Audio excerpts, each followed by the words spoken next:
im se svima, i malima i velikima, i bogatima i siromašnima, i slobodnjacima i robovima dade žig na njihovu desnu ruku ili na čela njihova, te da nitko ne može ništa kupiti ili prodati, osim onoga ko ima žig ili ime zvijeri ili broj imena njezina.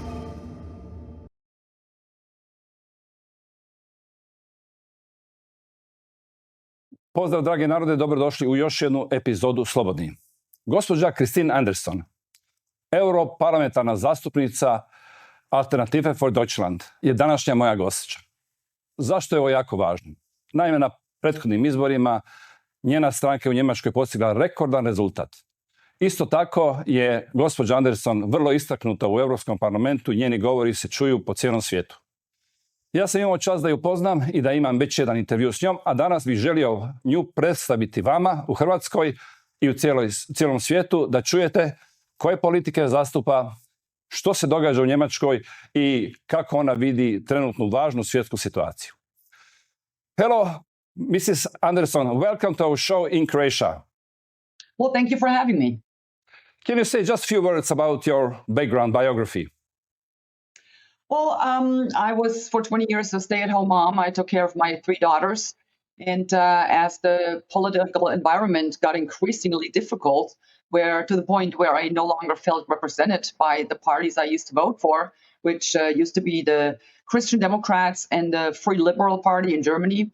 And as they betrayed their values and betrayed all of the values of what a libertarian state is supposed to be like, I decided first of all, I was in a state of political homelessness. I no longer had a party that I felt represented by.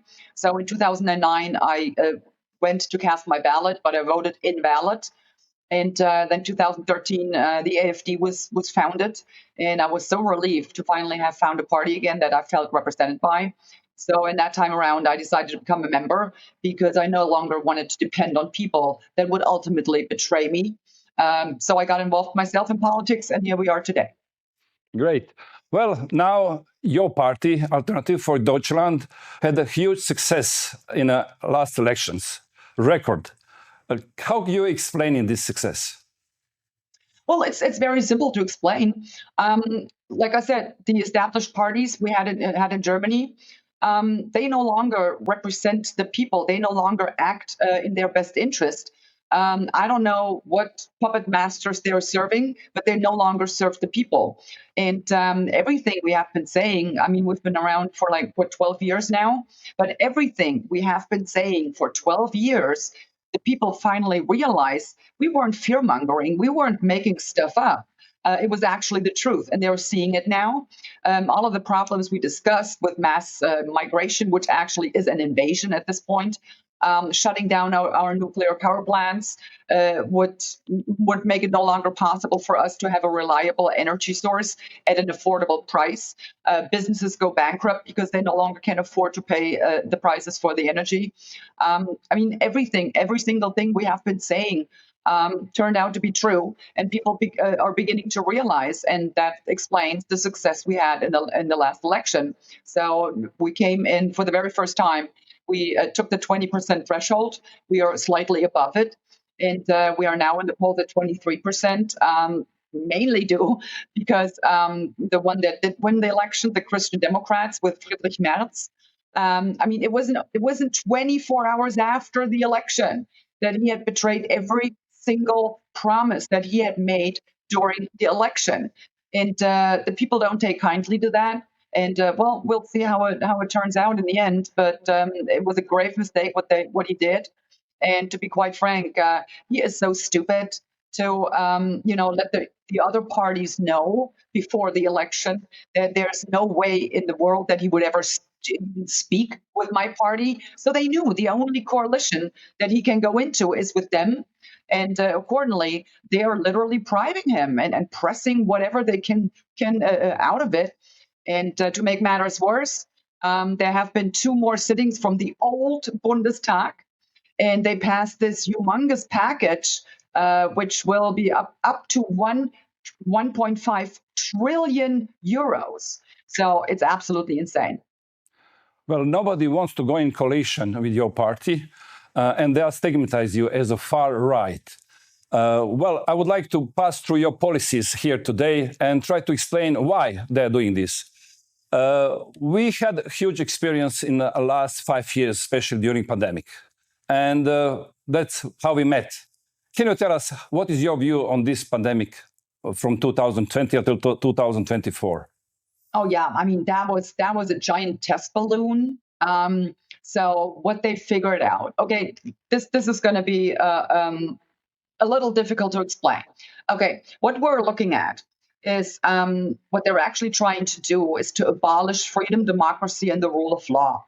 And what they have come to realize is they cannot pass any of their nonsensical ideologies, such as the hoax about man-made climate change, their transgender madness, what they're doing, because in democracies, the people see it as the BS it is, and they would never vote for that. So what they need to do is to literally gaslight people and manipulate them. And that's what they sort of did with the so-called pandemic. It started in the very beginning. I mean, they claimed it was of natural origin. So it originated somewhere in nature and just jumped to the human being. We now know it was a blatant lie. It did come from a lab. It was a lab leak. So, but they denied that. They censored social media, threatened scientists that spoke out about this, cut their funding. The whole shitstorm thing was going on. And they all colluded to fooling the people so they would believe, no, it was, some tragic mistake. Nature has it. That's that sort of thing. The next thing, the sensible stuff. I mean, in the beginning, we didn't know what is coming, right? We just heard about these fatal cases in China. So the first sensible step, logic step, of course, would have been to close the border and shut down any travel from China. But they didn't do that. The people that were trying to have that solution, for instance, in Italy, if you remember Bergamo, Lombardy, the region, they have a lot of Chinese workers there. And they all went home for the New Year's Eve celebrations to China. And upon coming back, they wanted to restrict their re-entering the country. They were called out as racists. And they weren't allowed to shut that travel down. So, but it would have made sense if you don't know what this virus is and what it does and human. So it went on and on and on. And then very quickly, there was discussion about, we need a vaccine. We need a vaccine. So any kind of other prophylactic, like getting out in the sunlight, taken to get the vitamin D going in your system, be in the fresh air to boost your immune system. They prevented us from doing so by locking us down, and the whole focus was on this vaccine. So, and they needed to do that in order. Then with the COVID certificate, this vaccine passport, what they called it, that was the reason behind that was they were trying to get people to get used to the fact that they had to show something where they wanted to go, whether it was a restaurant, a shoe store, wherever you wanted to go, you needed to provide proof of vaccination. And that was just, like I said, a test balloon to get you used to the idea of digital identity, for instance. Right? This is going to be the next step. But overall, all of these mechanisms, everything they implemented, and there really was a shift of paradigm during that so-called pandemic. It's all about control. And the reason they needed to push it to such an extent, stigmatizing people, ostracizing them, telling them you will no longer have a job if you don't get the jab, the reason they need to push that in the Western democracies to that extent is a very simple one. They didn't need to do that in China. China already is a totalitarian regime. They didn't need to do that in North Korea. It already is a totalitarian regime. But they needed to do it in the Western democracies so that the citizens in the democracies would not stand in their way once they start rolling out their totalitarian idea of running the entire world. And that's what COVID kind of like it paved the way. Get people to understand, look, you better not speak up against your government or else. Is the whole reason behind that. Yes, and now things are continuing because there is a green transition, and they want to transit us to net zero carbon. And you also have stand about these policies. What do you think about green transition and Paris Agreement? Well, first of all, the name they label me with or call me that is like I'm a climate denier, right? Which is actually kind of interesting. There was COVID deniers too. Whenever they want you not to speak out, they stick the word denier behind whatever word they're using, and that has a connotation, especially here in Germany, because when we're talking about the Holocaust denial, right, that is punishable by law on our penal code. So when calling me a climate denier is not only nonsense, but they kind of play on that word to get the association with other people going, oh, she's a denier, right? So, but I'm not denying climate change. There's always been climate change for millions of years. There's always been climate change. However, the notion that man could actually have an influence on that climate that's been going on for hundreds and thousands of years is just ridiculous. And the point is simply this: it is too good to be true for them to pass up this opportunity, because what they're doing is they're taxing people into poverty with the claim we will save the planet. It's ridiculous. So, like I said, it's just too good a story for them to not cash in on, and that's what is pretty much behind that. Yes, and also now United States are pulled from this Paris Agreement, and President Trump says that is a fraud.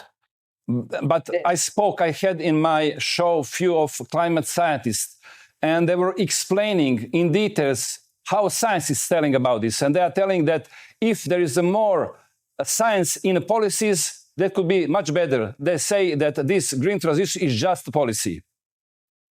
Well, it is just a policy, but it is a policy that, once again, that will leave us impoverished. I mean, shutting down the nuclear power plants, which, by the way, were the cleanest energy that mankind ever produced.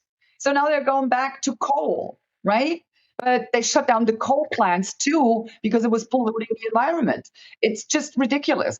But how this actually works is, and this is the reason, how they come up with, 97% of all scientists are in agreement that there is global warming and that it is man-made. Well, number one, how do they even come up with that figure 97%? Is there like a list of all of the scientists and they like count it down and they come up at 97%? That's ridiculous. And number two, scientific knowledge, science is not up for a majority vote. It simply isn't. It is facts. And the number one example that I can give you that pretty much everyone was wrong is a very simple one. Remember when the entire world, all scholars, the church, all the rulers, everyone was convinced that the sun was revolving around the earth. And there was only one single man who said, no, it's actually the other way around. And I mean, they hated him for saying that because their whole worldview came crumbling down if it were actually true that the earth was going around the sun and not the other way around. But we know now this one single man, he was right. So despite the fact that probably 99.99999% of all scholars, all of the world were convinced that the sun was going around Earth. Right. So, like I said, one single man said it's not so, and he turned out to be right. So let there be a discussion in the scientific community. Let them figure it out. But the only way you will get to actually scientifically based knowledge is if there is free speech. If everyone is allowed to speak up, only then will you eventually arrive at the truth. Well, I read the paper about this 97%, and you know how they came to this number. They pull out 35% of the knowledge about climate changes, the only knowledge about CO2. They pull out and they calculate from this 3%, and they said that is 97% of all, but it's not truth. If it's 3% against it, it's 3% of 35%, and it's not 97%. I had this paper, I read it, I published it that is manipulation for sure. And I know this first manipulation publicly said President Obama. But let's continue this. What is the role of global organization in this global crisis? We know that WHO was in front of this pandemic, and now they want to increase their power for future crisis situation of international concerns, and they are mentioning even climate changes. And now we know that United Nations also has a plan pact for the future, and inside also they want to run all international emergency situation. It seems to they want global government to run these emergency situations, and they can make emergency situation whenever they want. Yes, you already said it.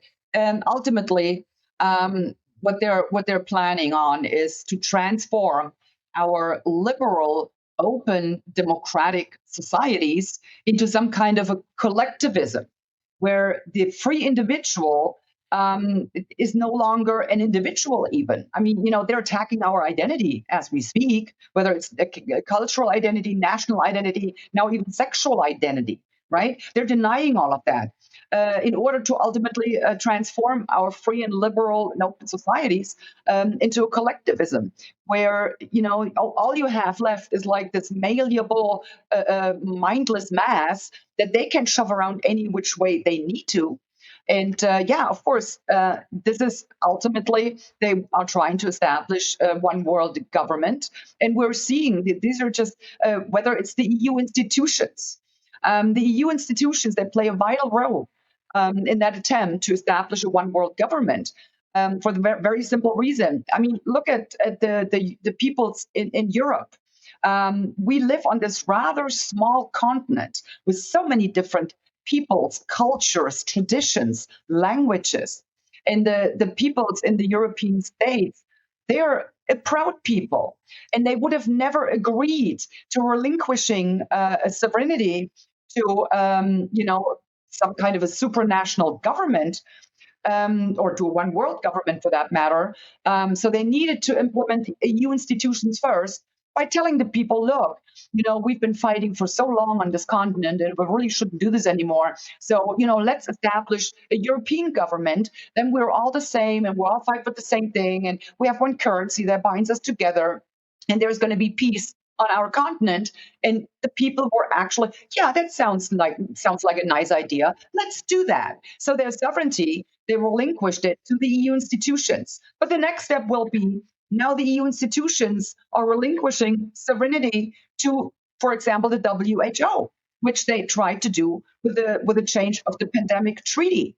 So it was ultimately about nothing else but to give the WHO governing powers in case there was another pandemic. That's what they were trying to do. You have to say, the WHO, right? They are not elected. They are not accountable to anyone. And if they don't, but that's the reason they're doing that, actually. Once again, they realize we have a problem with the democracies because the governments, and I swear to God, the governments in our member states, they actually would have liked to impose much more draconian measures on the people, but they couldn't because they would have run the risk of not getting reelected. So then they tried, okay, we need to have a fix for this. Well, let's give this power to the WHO. And that was actually providing our elected representatives with a plausible deniability. Because now they can say, well, we would not have locked you up in your home. We would not have imposed vax mandates on you. It's the WHO. But the people can't not elect, the members of the WHO are not elected. On the contrary, it's like the rich of the super rich of this planet are buying their way into WHO, like Bill Gates, for instance. And then they dictate to you what you can do, where you can go, and how the mask, that you need vaccines, and all of that. So, it's actually the ultimate goal is to establish one world government, and we're seeing this on all fronts. And the way they're doing it by fear mongering, right? With the COVID, we're all going to die if we don't listen to WHO, and if we don't wear masks, if we don't do this. It was an infringement on fundamental rights, which have become privileges, by the way, if people haven't realized.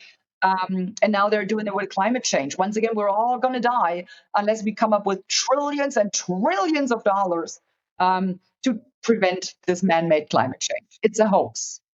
Yes, and you also mentioned one important thing, that major part of 20 countries in European Union, it's in Eurozone.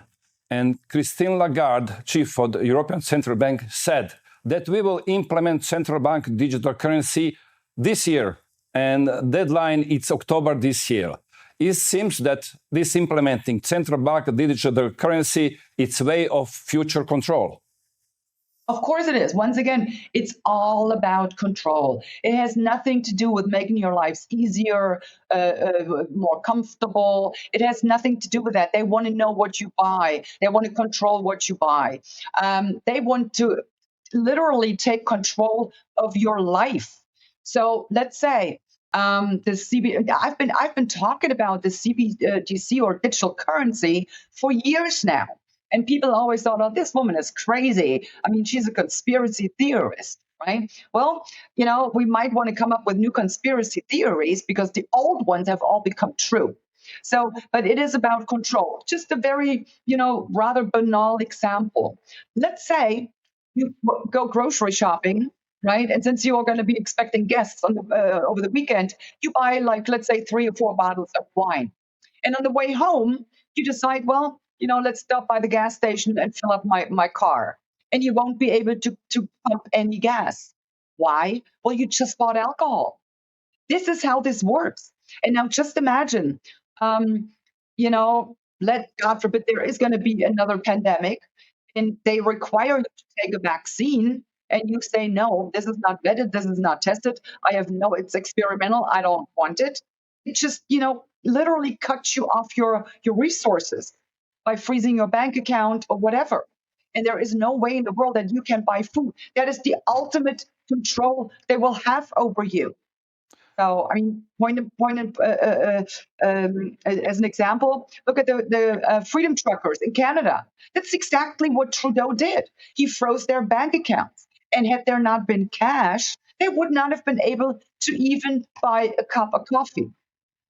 Yes, it seems so that in Switzerland are also conspiracy theories because they decided to put in a law not to forbid cash. That means they are also expecting maybe that something like this can happen. We are facing big crisis in Europe now. It's Russian-Ukrainian war, and now Europe want to rearm themselves, and now they are allowed also to increase debts. To increase deficit, and I think plan it's 800 billion euros for rearmament. What is your opinion about this? Well, first of all, it's to be quite frank, that's laughable. I mean, you cannot have the decision to rearm yourself, which, by the way, yes, it is true. We have completely neglected that. We were, just dependent upon the United States. They're going to take care of that. So, and especially in Europe, especially the Green Party and the Left Party were like, no more arms, no more weapons, none of that. So, we have been neglecting that. And yeah, we should actually take a deep look, a good look at what we have been doing. But the point is this: how can you rearm yourself if you at the same time are shutting down your industry? Who is supposed to manufacture these weapons if there is no energy? You can't have it both ways. But they're trying to have it both ways. And that just shows the fallacy of their argument. And it just, frankly, goes to show what idiots they actually are that are now running our countries. It has nothing to do with logic, nothing to do with common sense, none of it. So now coming to the conflict in Ukraine. First up, Putin invading Ukraine with military means, which he actually did, that is an absolute no-go. He violated the sovereignty of Ukraine. And my party takes, national sovereignty very seriously. So we reject, that he did that. It's just horrible. But the point is this: this war did not start on February 25, 22. At the very latest, this war started with the events on the Maidan in November 2014. And now it's interesting to look at what preceded that. Well, Ukraine was supposed to join EU. And then, what was her name? Tymoshenko, I think it was. She realized, I'm sorry? Tymoshenko, yes. Tymoshenko. Yeah. Julia. She realized her people, the Ukrainian people, didn't want to join EU. And she said that. So she was taken out of office, right? They arrested her on some trumped up charges, whatever it was. So then the next came up, Yanushchenkov. And he also said, well, my people don't want to join the EU. And he actually told the EU's institutions or the EU Commission, look, my people don't want to join EU at this point. So there is no point in having these negotiation talks, right? And then they effected a regime change. That's actually what they did with the events on Maidan in 2014. And that just goes to show the EU, or whoever is pulling the strings. I mean, the EU is not the ones deciding this. It's the globalitarian misanthropists. That's my word for them. They will not take no for an answer. If they want Ukraine to join EU, they will remove all obstacles. And if that obstacle is the Ukrainian people themselves, well, they will deal with that. That's what we're seeing here. Well, that's an interesting point of view. And I also had some guests who explained me what is the root of this conflict and how everything started. And they are telling similar like you, it started long ago. But now we have a new possible solutions for this. And everybody talking about influence of Donald Trump in this solution. And they are talking also that EU is not on the table. And I heard one interesting thing. When you're not on the table, then you are on the menu. What is your opinion about this? Well, I mean, the Western world, especially the EU, they were totally convinced that this war in Ukraine, it was only going to last 4 weeks, 2 months max, and then Ukraine would have been, the great victor.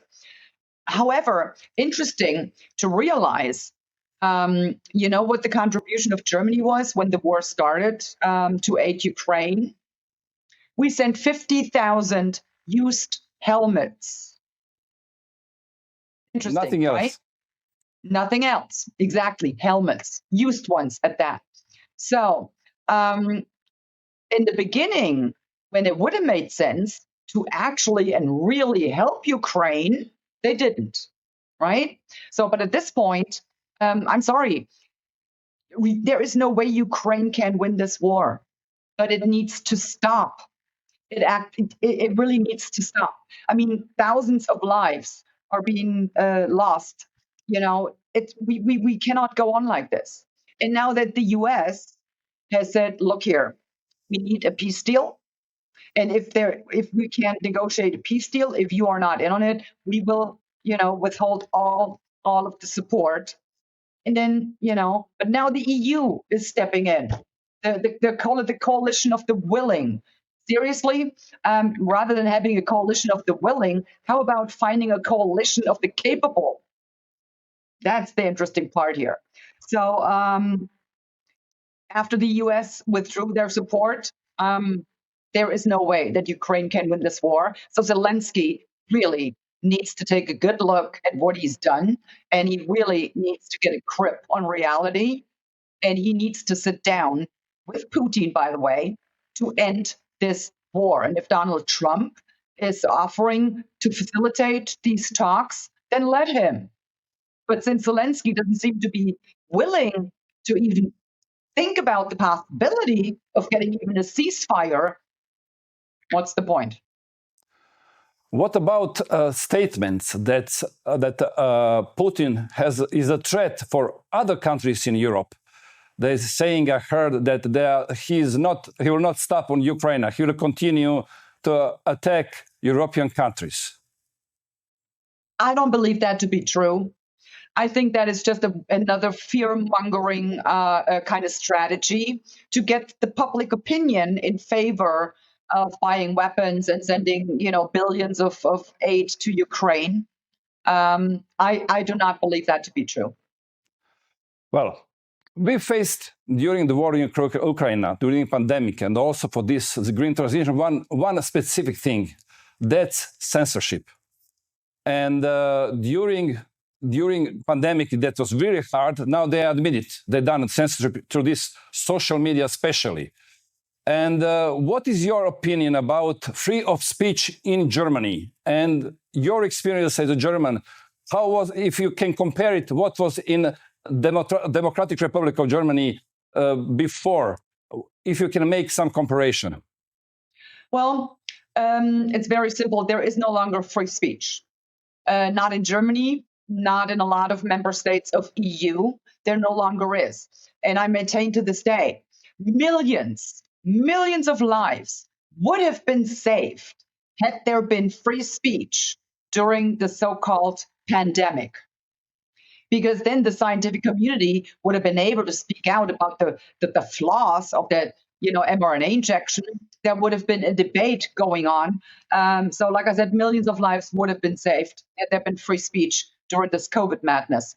But I mean, whenever a ruling, I really don't want to call them elite, but whenever they are seeing their power drift away, they're resorting to infringements on freedom of expression.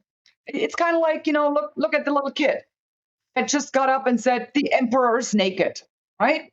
Once this truth was spoken out, everyone realized they had been fooled. And that's why they need to censor free speech. But once again, they're so despicable. They're telling you, it's just for your own good. We want to, we want to be kind. There cannot be any hate speech anymore. And, there cannot be misinformation, disinformation, and malinformation. So we want to protect you from all of that. But who is deciding what is disinformation, for example? By the way, the difference between mis-dis and malinformation is the following. Misinformation is a factually wrong statement that you make, but you don't know better. You have wrong information, you believe it to be true, but it's not true. That is misinformation. Disinformation, however, is wrong information, and you know it's wrong, but you say it anyway.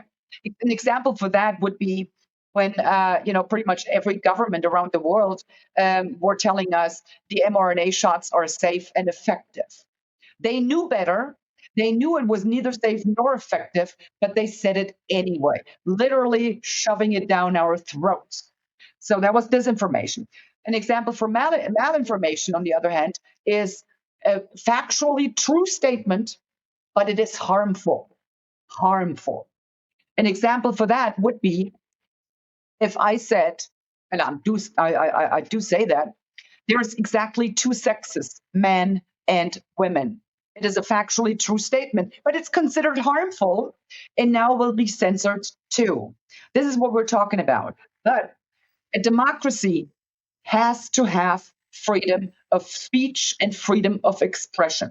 If it doesn't, it is no longer a democracy. And that reminds me once again of Idi Amin. He was like some dictator in an African state. He once said, there is freedom of speech. I just cannot guarantee freedom after that speech. And that's where we're at this point. But freedom of speech, how they're always trying to convince us, well, you get to say whatever you want. Yeah, true. But there is consequences. And that's the point. If you speak out and there is consequences for what you said, then it's no longer free speech. And that is a problem. And we're seeing that once again throughout the Western democracies, they're implementing that everywhere. Yes, and there is one more unpleasant truth, that policy of assimilation of immigration in Europe failed. And now we are facing this. Some people were telling us 10, 15 years ago, but now more and more people are aware of it. Is there any fear in Germany and in German culture and identity because of so many immigration from the third countries during the last 20 years? Yeah, of course there is. And once again, I mean, I'm one of those. I've been speaking up about this for 10, 12, 14 years now. I've been called every name in the book for doing so. And, but once again, people are now seeing what I said like 10, 14 years ago. It's actually happening now.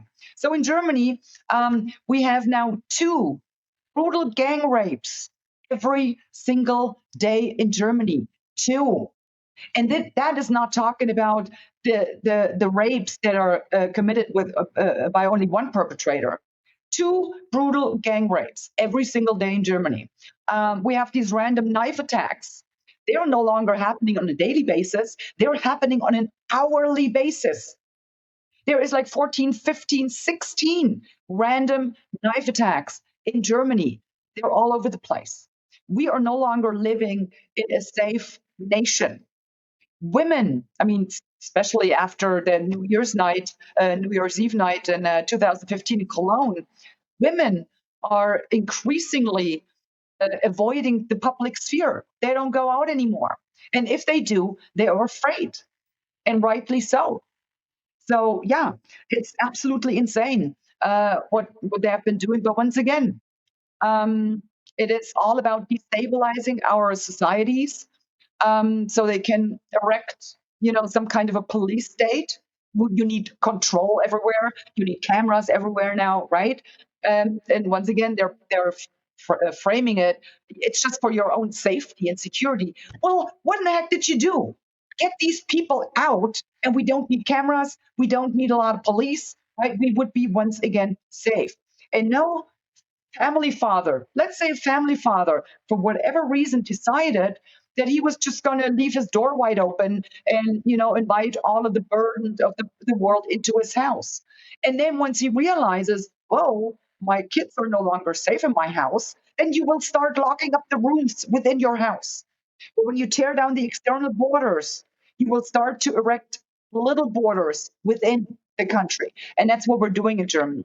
We're barricading off our Christmas markets. When we have fun fairs, there is security now. It's fenced off, and there is heavy security checks in your purses and everything, right? It's insane. It's absolutely insane. That's what we're doing. And yes, this mass invasion needs to stop. And all of the ones that are in our countries illegally and have no reason to be there, they need to get deported back into their countries. As I understood well, these all plans that we spoke, pandemic, green transition, immigration, central bank digital currency, it seems to that all of them are connected. And as you said, you don't know where this pulling strings coming from. But there is one important organization, everybody knows about it. Nobody has elected them, but they are still running the show every year in Davos. They call it themselves World Economic Forum. And after that, they have in Dubai also World Government. They're calling themselves a world government. Do you think that they are pulling the strings and they want to implement what I also put in my show, calling this stakeholder capitalism? That's how they see our future society. Okay, I really have to disappoint you, but the World Economic Forum, they're not the ones pulling the strings. They're not. I mean, look at Klaus Schwab. And neither is Ursula von der Leyen or, the WHO. None of these people are pulling any strings. They're just the puppets. They are the idiots. They hang their faces in cameras, right, and get the message out. Whoever is pulling the strings, I have no idea. I really don't know. They are not. They're in the shadows. They are not out and about. For the lack of a better word, I call them globalitarian misanthropists. But I have no idea who they are. But like I said, it's not Klaus Schwab. He's just the idiot hanging his face in the camera and, advocating for all of this control mechanism. He's not the one pulling any strings. Well, we'll see, because these things will continue for sure. I want to go a little bit in a relationship between Croatia and Germany. In history, Croatia was always closer to this German part of language, and we were close connected. How you see relation between Germany and Croatia now in these days? Well, the relation has always been a good one, and why shouldn't it? But now what I'm seeing actually, and that not only pertains to Croatia, it pertains to pretty much every single Eastern European country. is we are actually drifting apart. We're drifting apart ideological wise. And I think the reason is that in the Western democracy, the Western European democracies, we are just spoiled, rotten brats. We have no idea what a precious gift freedom, democracy, and the rule of law actually was. On the other hand, the peoples in the Eastern European countries, you guys have lived through totalitarianism. You guys have endured the rule, the authoritarian rule from the Soviets. You know what it feels like. You know what it looks like, and you recognize the mechanisms. And that's why the people in the Eastern European countries are much more astute to what is going on. They're seeing it. But in the West, they don't see it. They're idiots. They do not see it.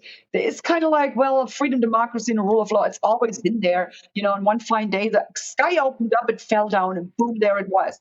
No, our fathers and forefathers had to literally spill their blood so that we, their kids, children, children's children, could enjoy freedom, democracy, and the rule of law. And yes, you have to defend it on an everyday basis. But at this point, it's no longer enough to defend it. We have to actually restore it because a lot of that it has already slipped away. So that's why I'm actually seeing the Eastern European countries drifting away from the Western European countries, because the Western European countries, they're so obnoxious, they're so arrogant that they actually still look down on you, right? Oh, you're just the stupid people there. You don't know what you're talking about. And you're taken to the streets and protesting. This is not right. We just want to do the good thing for you. Yeah, that's exactly. And please never give in to that. Stand proud and defend what you fought for in the 80s. So you could be free in liberal societies too. Please hang on to that and please defend it and stand up to the EU Commission and anyone else trying to take that away from you. It seems so that each generation has to fight for their freedom again. And just for the end, let's imagine that you are now in charge in Europe, that you are head of European Commission. How would you change policies in Europe in just few sentences? Well, number one, I would restore the sovereignty of the peoples in Europe. That to me, that is the number one issue we're having, and from that, everything trickles down. Once you've taken the sovereignty away from the member states, then you can get to dictate to them, right? So that would be for me the number one thing, and we need to get back to what actually democracy is all about. Democracy is the rule of the people, for the people, and by the people. It is not the rule of the globalitarian misanthropists for them and by them. That's not what democracy is. And people need to, I would actually educate people on what democracy is. I would tell them, look, if I were the president of the EU Commission, that means you are my boss. And you get to tell me what I have to do and not the other way around. But do I want to be the president of the EU Commission? No, I don't. I would probably tear down the EU institutions if I were to ever get in a position of doing that. Because the people need also to understand the EU institutions, they are not democratic. They are not only undemocratic, they're downright anti-democratic, and that is by design. They're undermining actually the democratic principles, like that the people actually rule via elections. They're undermining all of that. So I'd probably tear it down. Thank you, Mrs. Anderson. It was a pleasure to talk with you. And well, I hope we see each other soon. Thank you so much for having me. Have a good day. You too. Evo, dragi narode, imali ste priliku vidjeti što kaže gospođa Anderson iz Alternative za Njemačku. Naime, to je stranka, kao što sam već spomenuo, koju stigmatiziraju i nazivaju raznim imenima. Naime, imali ste prilike vidjeti kada god netko u službenoj politici ili javnosti nije u skladu sa tada vrijedećim službenim narativom da odmah dobije neku etiketu. Ili je desničar, far right, ili je anti-vakser, ili je anti nešto, ili denier klimatskih promjena. Kad god želite imati diskusiju, debatu s argumentima, dobijete etiketu. Morate znati da je to taktika pregovaračka, da je to marketiška taktika. Jer ako ne možete nekoga pobijediti snagom argumenata, pobijedite ga argumentom snage. Među ostalima, ako ste u poziciji snažnijoj, samo zalijepite etiketu i time rasprava prestaje.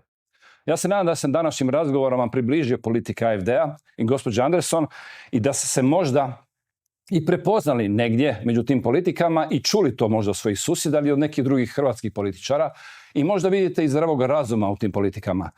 Jer zdrav razum je ono čega čini se najviše nedostaje ne samo u europskoj politici nego u svjetskoj i što je dovelo do trenutnih kriza kojima svi svjedočimo i kojih se mnogi od vas vjerovatno i boje. Pa cilj današnje emisije je u stvari bio da vas ponovno upoznam sa nečim što možda niste do sada susretali, a jako je važno jer ipak to stranka koja je druga najjača u Njemačkoj i čija popularnost raste, pa je važno znati kad je to najjača europska zemlja koja najviše doprinosi europskom budžetu, šta druga najveća stranka i njihovi predstavnici govore i koje su njihove politike i da li se u svemu tome i mi možemo prepoznati. Nadam se da ste bili zadovoljni sa današnjom emisijom, sa današnjim gošćom i vidimo se uskoro u sljedećoj epizodi Slobodni. Nitko vas neće natjerati da se poklonite zvijeri, učinit ćete to svojevoljno, odbacujući vjeru. Bićete laka meta za zvijer, jer se niste podredili vjeri. Ako se ne podredite vjeri, podredit ćete se zvijeri. Toliko ćete se suobličiti sa ovim svijetom, da nećete ni prepoznati da ste u zabludi. Biće to najveća demonska prevara ikada i pravedno zaslužena osuda nad nepokajanim grešnicima. Gdje su svi